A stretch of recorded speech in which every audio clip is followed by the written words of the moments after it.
My name is Christy Smith. I was known as M8273736, and I was roommates with child killer Susan Smith.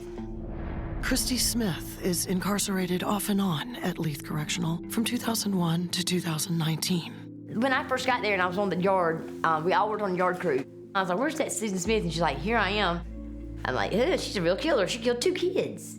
When she's roomed with Susan at Leith Correctional, Christy is a self-proclaimed, fast-talking, streetwise 20-year-old. And she's not about to let anyone, especially a child murderer, get the best of her. My mama said, Christy, when you get to prison, you find the biggest, baddest bitch in there, and you run up to them and you smack them. I was mean. I was a mean girl. I thought she could be a good target for me to pick at. She begins to observe a troubling side of Susan, a side that appears psychotic. Susan was very delusional, and I would notice that she would have conversations like the kids were still alive. Like one Saturday morning, we got up. She had the little photo album out. She loved to have the photo album out, and she had her cup of coffee in her hand, and she was just talking to the photo album. She's like, "That's okay. Michael's gonna take care of you, Alex. I know he is." And I was like, "What is she saying?" Them kids are not gonna come back. I come in the room. She was in the room in fetal position in the bed. She's like, "I didn't mean to do it. I should have died too. I tried to get him out the car. I tried." I didn't even want to deal with that part of it at all. She liked to have her control of everything that she could have control of, even if it included your business. It was all like a mental game with her. She mind you. Excuse my language, but she did. It's possible that Christy let Susan's manipulative digs slide because Susan was the queen of the commissary.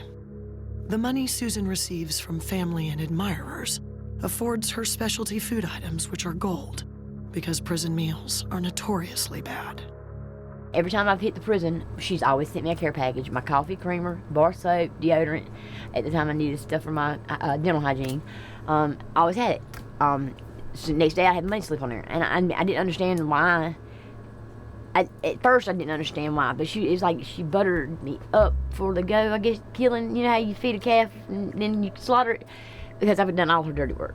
I worked in the cafeteria, I'd bring her letters back from Pam, or I was at the library, and I see Pam, it was always another way, it was another hand for her, as we call it. Like, we'll go out and with our kite on the yard, it's a letter. It was just somebody else to get her what she needed, not what Christy needed. But yeah, at the same time, Christy needed some new shoes, and she knew if she got me new shoes, I'd probably take them 2 more letters and take the chance of going to jail and all. Christy, just barely out of her teens, has never had a meaningful female authority figure in her life.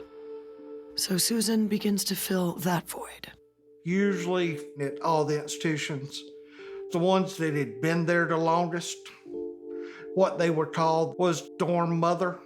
I, for years, grew up without a mom, and I chased a mama. Every other woman that come in my life, the aunt or whatever, I called mama. Everybody was labeled mama. Within this complex maternal dynamic, Christy gradually begins to assume the role of obedient daughter. Favors are done for approval, even risky ones. According to Christy, Susan has an insatiable drug habit, and she pays Christy to secure a variety of narcotics for her. My main purpose was to bring her pills. I've become her guppy. Susan's behavior as far as drug use, I believe that's something that she got into after she got moved from the women's institution to Greenwood. And she could no longer get the male attention that she used as a drug, I believe.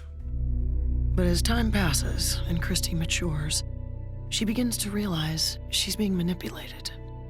I can remember one time I was going to visit, and she didn't like my lipstick. She's like, Christy, you don't need to wear that lipstick. And my lips look good to me, but she didn't like them. And that little seed in my head that my lips look bad, you wouldn't see the reason why right then, but I've sat back and thought about things, and I can see exactly why. It was, to see, oh, is she gonna listen to me? Or are we friends enough for her to believe that her lips don't look right, But, with Susan, you never knew with Susan.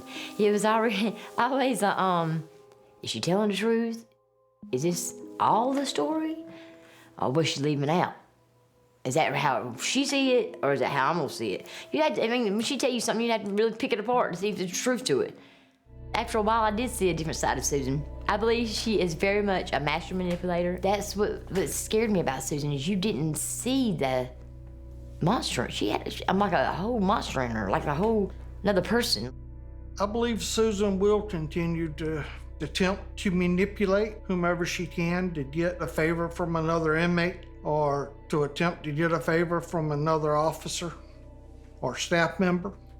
I think she'll continue. And Susan's episodes of anger are getting ugly. According to Christy, Susan has a chilling outburst during an argument with her alleged lover. She said, I killed my kids. Do you think I care about yours? But the last straw for Christy comes when Susan makes contact with Christy's own young son. She run visitations. She worked with other people's kids when she didn't even have her own.